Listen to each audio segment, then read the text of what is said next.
About 35 years ago, I got obsessed with a simple question. What makes the difference in the quality of people's lives?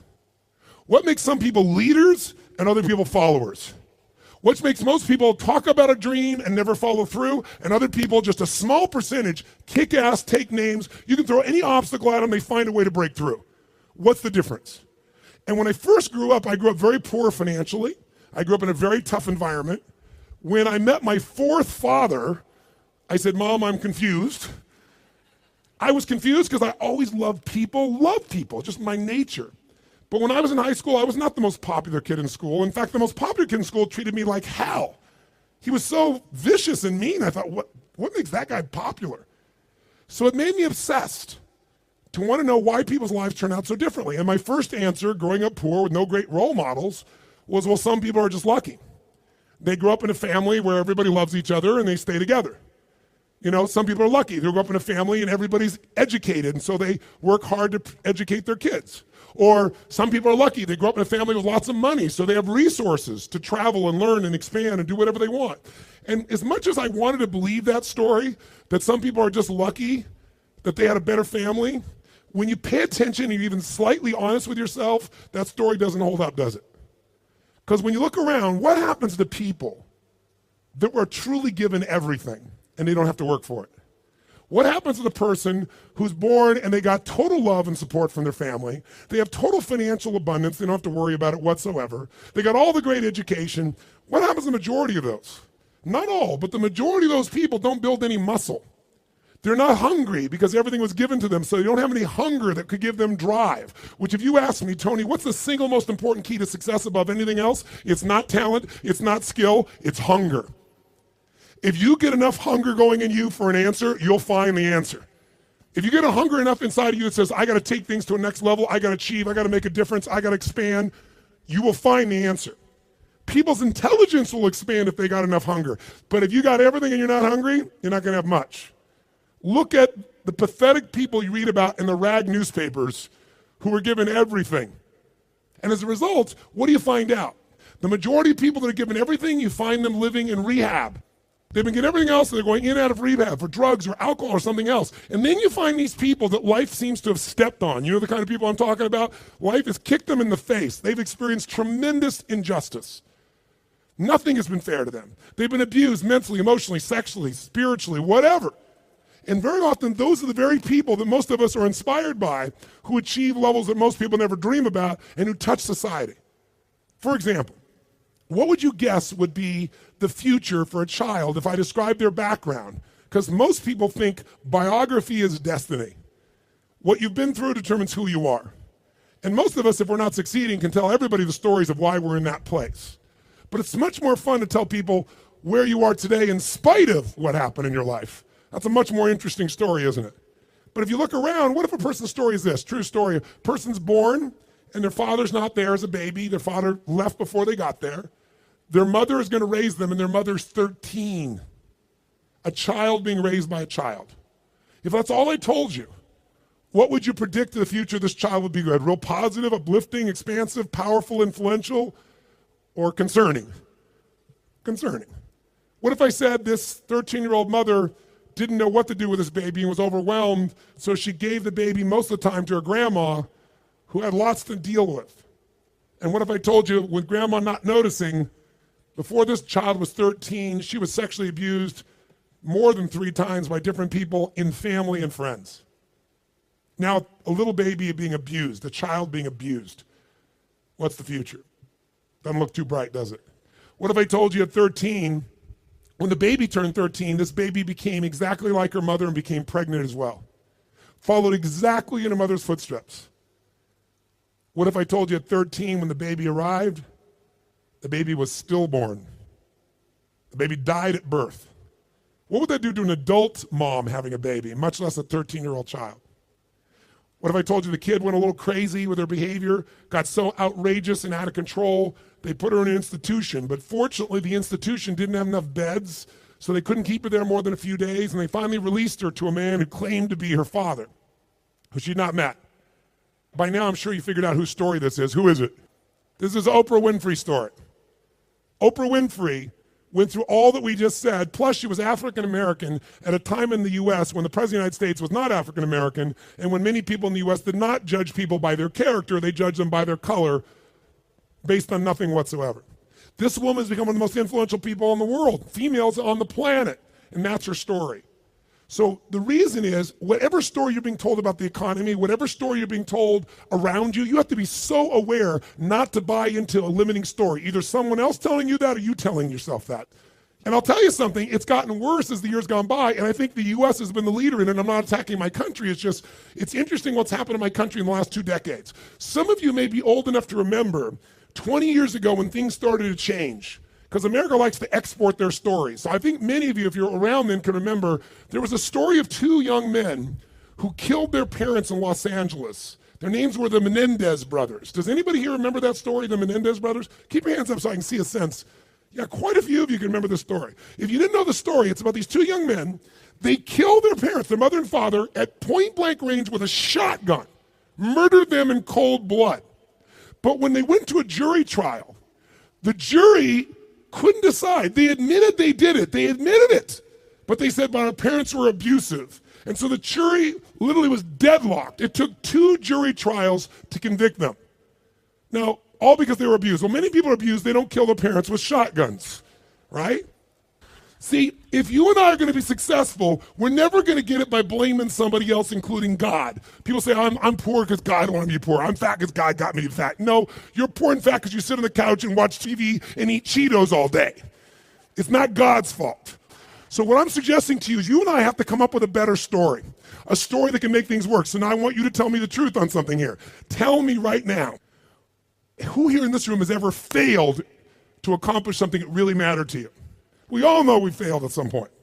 The first time I ever asked this question on stage, it was spontaneous. I was at this group called TED, Technology, Entertainment, and Design. And I asked everybody in the audience, because they're all multi-billionaires, the guys that started Yahoo, the guys that started Google. It's this really unique group of people. And they're in this darkness. And they weren't responding, so I said, let me just ask you a question. How many of you have ever failed? No one raised their hand. I said, thank you for your full participation. How many of you have ever failed? They all raised their hand. I said, great. When you failed in the past, why did you fail? And this is where you hear people's story. Remember why I'm telling you this? Because I want to tell you right now, you might write down something. Change your story, change your life. We all have a story about why we are where we are. If you're not where you want to be in your life, in some area, like maybe your body's great, but your finances aren't, or your finances great, but your relationship sucks, or doesn't, or whatever, the bottom line is, you've got a story why it's that way. And the story we tell ourselves protects us from pain. It gives us a reason why it's not our fault, or it's going to be okay in the future. But the story that protects you also imprisons you. It keeps you from changing your life. So in order to create a change in your life, you really truly got to change your story. You got to shift your story. You got to find a story that's going to empower you, a story that's going to strengthen you, a story that'll push you beyond anything you've ever done in the past. So the story most people have, and that they had at this TED piece was, I said, why have you failed in the past? Didn't have the money, didn't have enough time, didn't have the right resources, didn't know the right people, didn't have the right contacts, didn't have the technology. Some people said we had a lousy leader. The leader said I had lousy people. Right? Isn't this stuff that people tell you? And then in the darkness, I heard this voice say, I didn't have enough Supreme Court justices. And I looked into the dark room down there in the front row, and it's Vice President Al Gore, who lost to George Bush. And the whole crowd, I was in Northern California, it was a Democratic crowd, so they all stood up and cheered like crazy. And when they're done cheering, I just stood there and I said, that's one way to explain why you didn't become President of the United States. You didn't have enough Supreme Court justices. But I might suggest there might be a different reason. And everybody was like quiet, going, what's he going to say? And I said, let's look at everybody else first. Those of you who told me you don't have the money, you don't have the time, you don't have the education, you didn't have the right people, didn't have the right skills, didn't have the right technology, didn't have the right Supreme Court justices, or enough of them.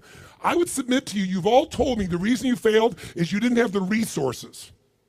Time is a resource. Money is a resource. Technology is a resource. Knowing the right people is a resource. And I said to the audience, here's my experience working with the most successful people on the face of the planet, athletes, presidents of the United States, multi-billionaires. Here's what I know from them. Resources are never the real problem. A lack of resourcefulness is the real problem. I'll say it again. Lacking the resources is not the problem. Lacking resourcefulness is the real problem. What I mean by that is very simple. The ultimate resource is human emotion.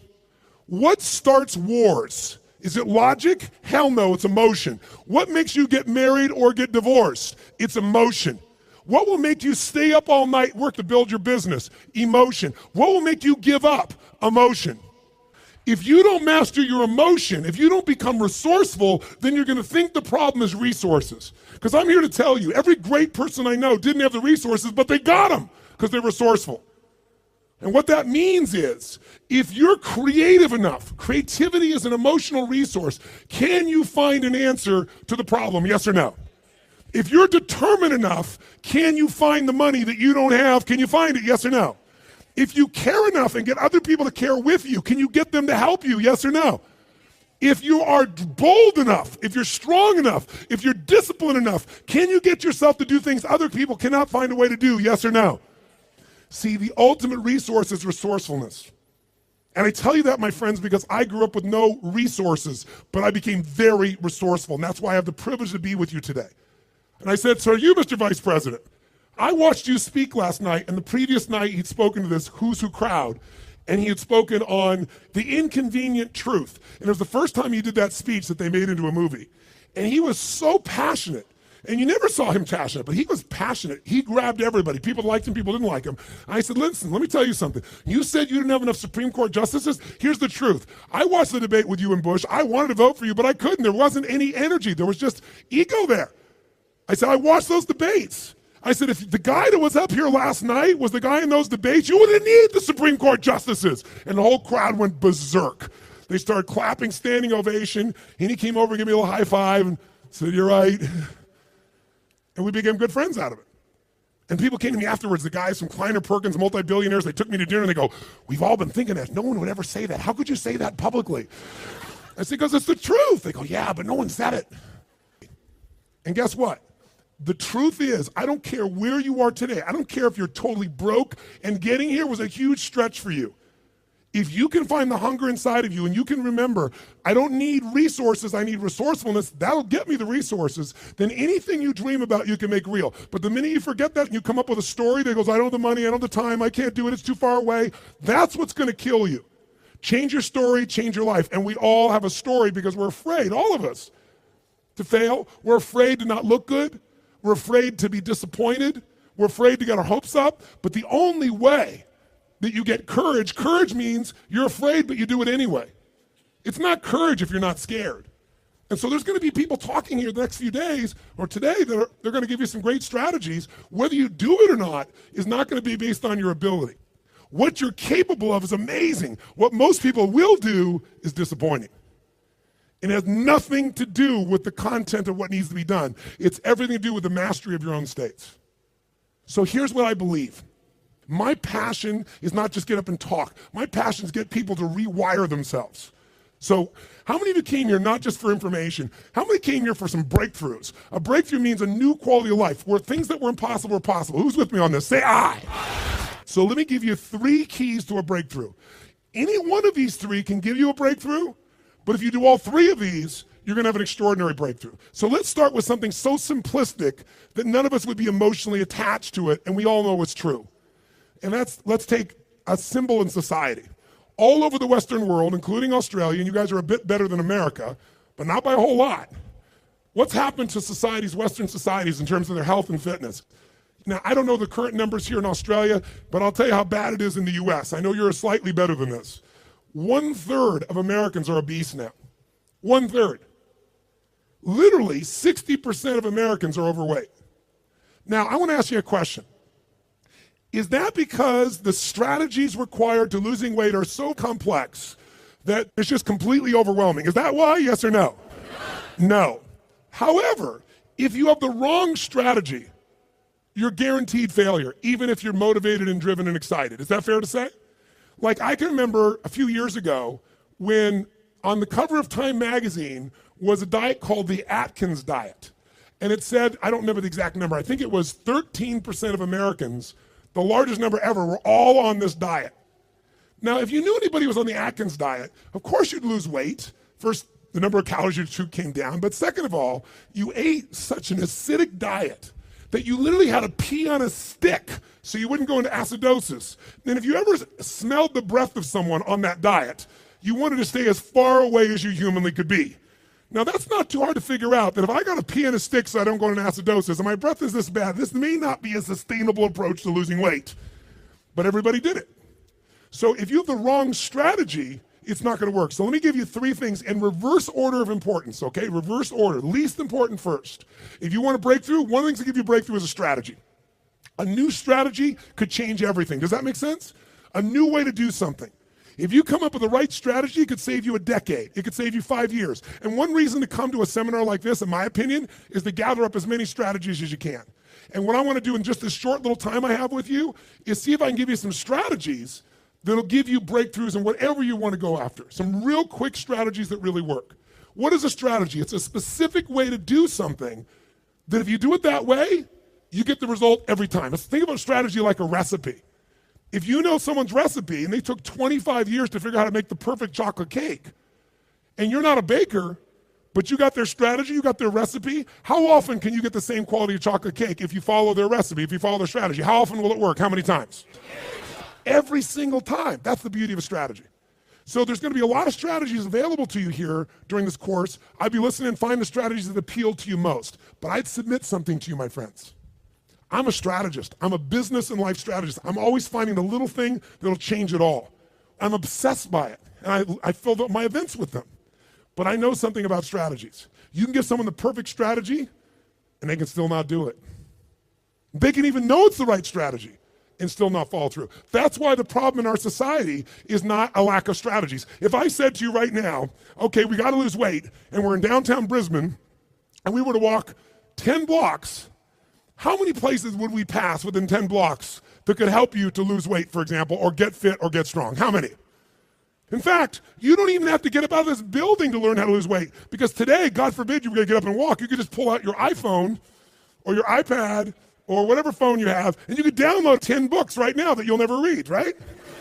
On how to do it. Maybe you'll start reading the first one, and then you'll get a little text. Oh, what's the text say? And you won't read the rest of the chapter. How many trainers are there in the Brisbane area that could get you fit and strong? Are there plenty, yes or no? Yes. So, is it a strategy problem, do you think? No. So don't get me wrong, I believe strategy is invaluable, but strategy without the next 2 is basically worthless in my experience. You know what to do, but you don't do what you know. But the right strategy versus the wrong strategy is critical. I want you to make a note of this, really important. You have to do the right thing at the right time. I'll give you an example in my country. Buying a house, right thing to do. In my country, 2007, wrong time. If you bought a house in the United States in 2007, right now you're upside down anywhere from 30 to 70%. 70. In places like Las Vegas, they're down 70%. I have a friend that had a $10 million home just sold for $3 million. That's why, my friends, I'm a student of seasons. That's why you have to understand and become so incredibly bright and aware as to what's really going on. So when someone tells you the strategy, you go, is that really right now? Because they'll show you a strategy that worked. The question is it working now?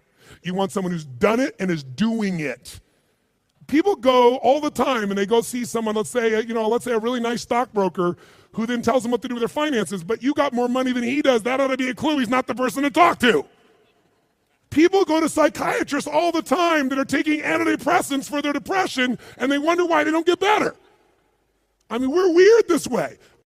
I'm telling you, if you're going to get a strategy, you better get somebody who's doing it, someone who's getting results. Now, strategy, is it critically important? Even though I beat up on it, is it still a huge advantage with the right strategy, yes or no? Yes. So what's the second thing? The second element, though, that affects whether you're going to use the strategy or not is the story you tell yourself. Does that make sense? Because if your story is, I'm big boned, or I've tried what? I've tried what? Everything. If you tried everything, you'd have the answer. Right? But when people say, I've tried everything, what does that do? It makes your brain go, see, I've tried everything. There's no reason to try anymore. It's not my fault. I'm just big boned. I just have low metabolism. Right? It's just, I've always been this way. And by the way, people's stories are often true, but they're not effective. It may be true that you have low metabolism. It may be true that you're big bone, but that's not why you're fat. It's because you're doing nothing to change your metabolism. Make sense? Or I don't have a relationship with a great man or great woman because all the good ones are gone.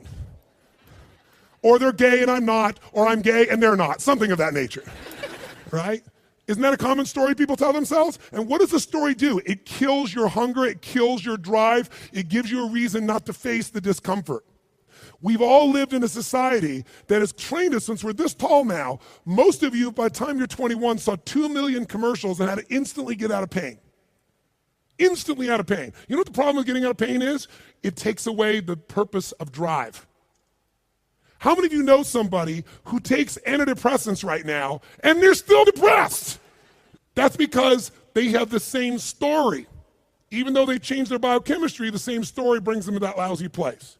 If your story is, I don't have the resources, that story is going to kill your future. If your story is, I can get any resource I want, if I find a way to add enough what? Value to other people's lives, then you can get the resources. It's so amazing. I don't know, because in Australia you don't have a lot of places to go. I know there's a few, but how many of you in this room ski or snowboard? In skiing or snowboarding, if you take up the sport and you get on a really vicious hill, what they call a black diamond hill, there's edges where if you don't stop, you go to the edge and you'll die. And what happens is when you're brand new and you're starting to skid out of control, most people slam themselves on the ground and try to hang on to the hill for dear life. And those are the people that will never master skiing or snowboarding, because they let their fear of the edge push them down. The person that goes, I'm going to dig in, I'm going to work even harder, I'm going to carve. It's scary as hell, but I'm going to stay with it. They learn to carve. Those are the people that have skiing or snowboarding be something they love for the rest of their life. Your story is everything, my friends. And by the way, I'm not lecturing you. I'm sharing with you because I've learned by my own stupidity. That's the only reason I can share this. But you change that story, you'll change your life. Give up the story that limits you. It may even be true. You may have ADD. You may have been abused as a child. It may be true. But that story is not why you don't have great relationships or a great business now. You don't have great relationships or great business now because you're so afraid of trying and failing, you keep telling that story instead of taking action. Third key, the most important key. Because by the way, if you come to somebody and they go, well, I'm big bone, they go, that's just your story. They're going, I'll show you a story. I'll beat you to a pulp. We have to do this to ourselves. But if you are going to help someone change, including yourself, you need the third element, the most important element, and that is you need the right state. State, or Australians call state. State. If you're going to have the right state, then what you have to understand is your state determines how you think and feel, right? How many of you in this room can remember a time when you got really angry at somebody? Do you ever notice when you're really angry at somebody, suddenly you remember everything they've ever done? Because when you go in that angry state, it makes you take the parts of your brain that relate to a story that supports that state. On the opposite, how many of you in this room can remember a time in your life when you fell head over heels in love with someone out of your mind? How many can remember a time like that? Say I. It's been a long time for some of you. Is that all the... Make the sound of head over heels in love. Go ahead, make the sound. Is that short-lived for you?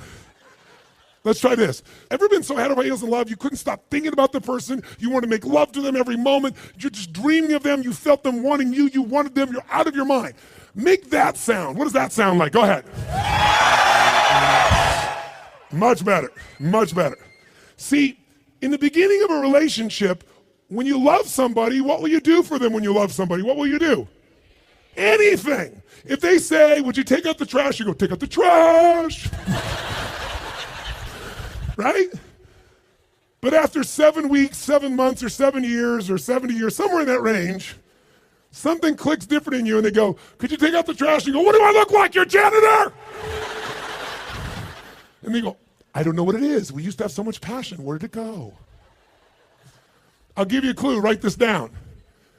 If you do what you did in the beginning of the relationship, in the end of the relationship, there won't be an end. If you do what you did in the beginning of the relationship, in the end of the relationship, then there won't be an end. How long have you two been together? A year. 20 years from now, there'll be no worries for you two. He's got his arm around her. They're snuggling. They're connected. They're in the middle of the seminar learning and they're totally connected. Do what you did in the beginning of the relationship. At the end of the relationship, there won't be an end. It's so simple. That's the difference in state, isn't it? Because when you go in a different state, you come up with a different story about your partner, and then use different strategies that aren't very good. If you're in a great state, great story, great strategies, you tend to maximize. Is this helpful? So tell me, which one of the three here do you think is the one that can screw things up the fastest and can mess things up the most? Which one of these three? Tell me. Story is the one that will sustain the problem. The one that can change everything the fastest is the state. The strategy is useful, don't get me wrong. I live for them. I mean, I can tell you some strategies in business. I've taken companies, I buy them for next to nothing and turn them around, make millions of dollars, just using a couple of little strategies. Some of you will come to my business mastery program, you'll see. I tell people on day one of my business mastery, you come, if today the first day is not worth a minimum of $1 million to you, day one, $1 million minimum, then I'll give you all your money back, plus you get to keep everything you got on day one. It's only a 4-day program. My clients are like multi-billion-dollar companies. We've helped turn around HomeX, the largest home builder, to give you an idea, in Mexico. They credit us in the last 2 years to $750 million of increases from what I did with them. That's their words, not mine. Or taking a chiropractor who's got 3 people and doubling his business in 6 months. I've done that with strategies. Simple business strategies where if you don't know the strategy, ignorance is not bliss, ignorance is poverty, ignorance is pain. And the way I got those strategies is I willing to fly anywhere, do anything, spend any amount of money because I knew the value of the strategy. But all that still would have been worthless if I didn't apply it. What got me to apply it was the right story in the right state. If you want to change your story, first thing you're going to do is change your state. Does this make sense? Yes or no? So now, let's take a look at you and what you want. If you and I want to say, why do people's lives turn out differently than other people? We can come up with one word and I can show you where it is. Decisions.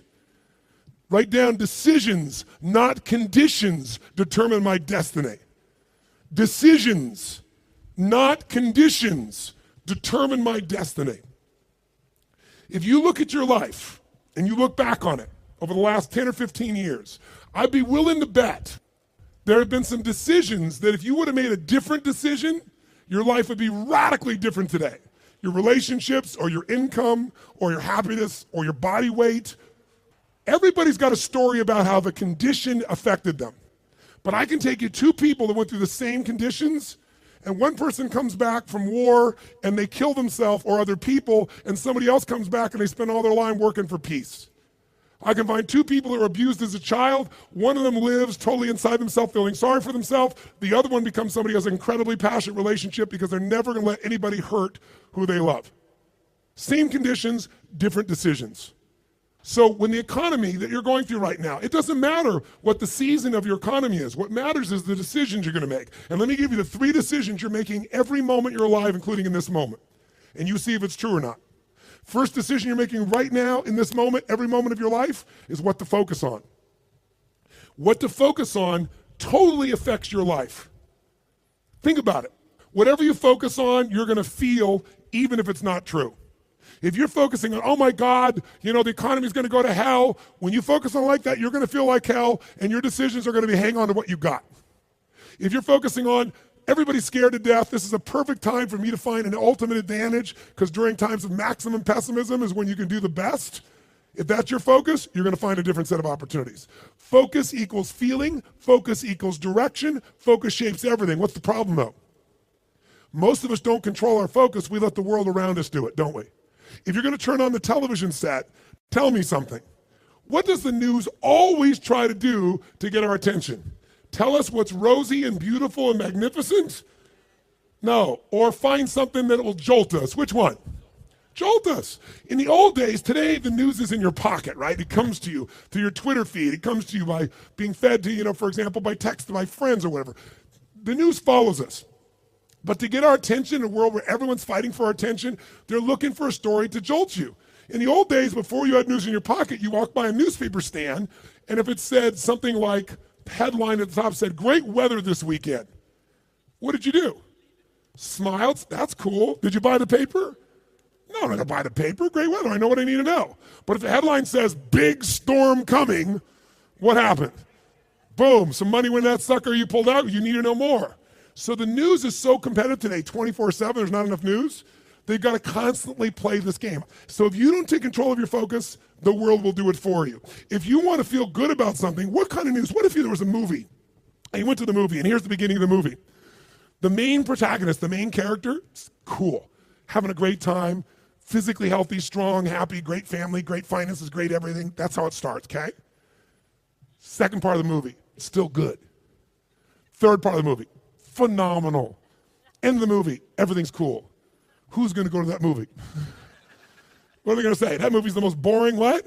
Movie on the planet. So you and I, if we don't take control of our own focus, we let the environment do it for us because they're always looking to get your attention. Film at 11, your child could die by drinking the natural water here coming out of this area. And when you get to the story, it's never quite the story, but they use that headline to get you.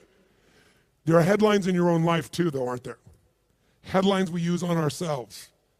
If you want to change your life, change your focus. I'll give you 3 examples real quick.